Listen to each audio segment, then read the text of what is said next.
Hey guys, so we'll keep it really short. Thank you so much for coming out. When we built Frame and this company in general, open source was always at the heart of our vision of what the next generation of computing should look and feel like. So, you guys being here is very much a crystallization of that intention. And so, we really appreciate you coming out on a Saturday, and we're so excited to see what you build.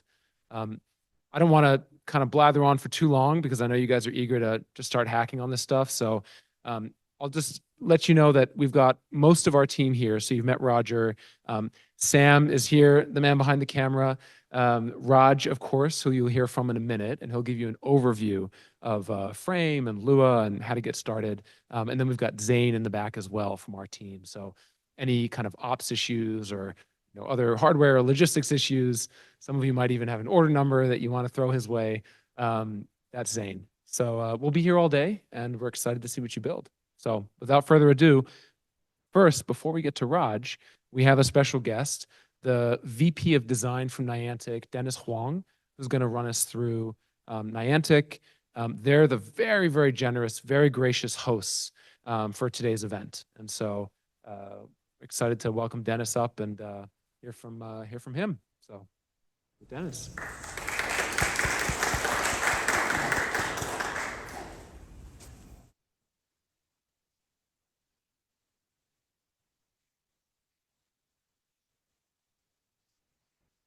Thanks for that warm intro.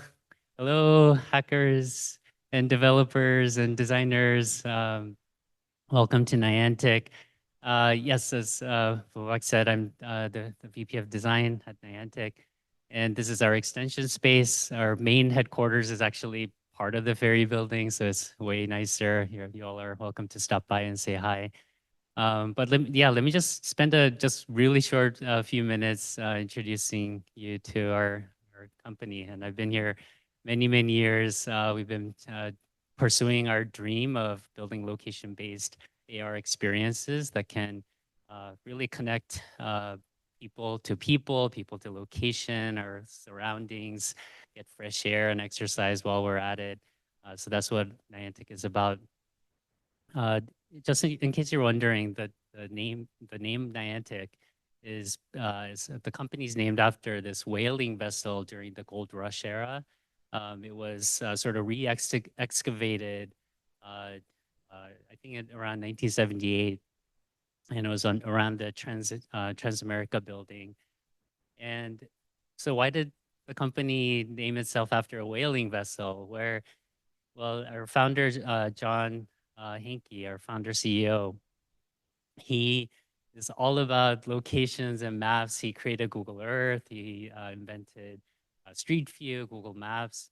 And if you take a moment and look around, there's just like those hidden gems and history and cultural significance, artworks all around us. And Niantic is founded on the ethos that with exercise, social, with connecting us to each other, we can really uh, use technology in a better way.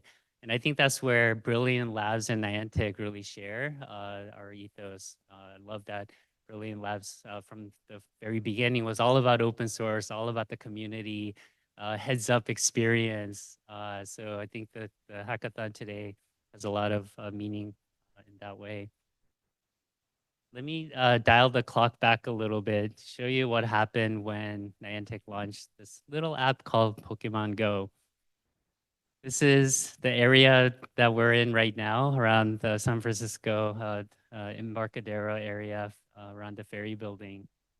So imagine a tiny team at Niantic when the app launched. This is what we were seeing all around us. Thousands and thousands of people enjoying the beautiful sunny day with each other.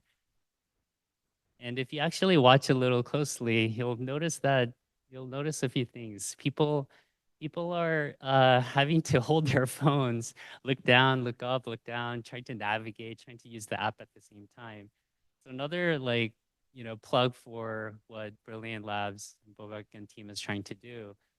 For us, for Niantic, we feel this imperative need to break out of this small screen device. If we can if we can imagine a better way where these people can enjoy the stories and the local surroundings that they care about, we think we're really onto something. Niantic nowadays, after that amazing Pokemon Go launch, we're the leader of location-based experiences. We have lots of other titles that the team has been busy working on. Little known fact though is the very first app that Niantic built was actually for this other, maybe too early for its time, but this device called the Google Glass.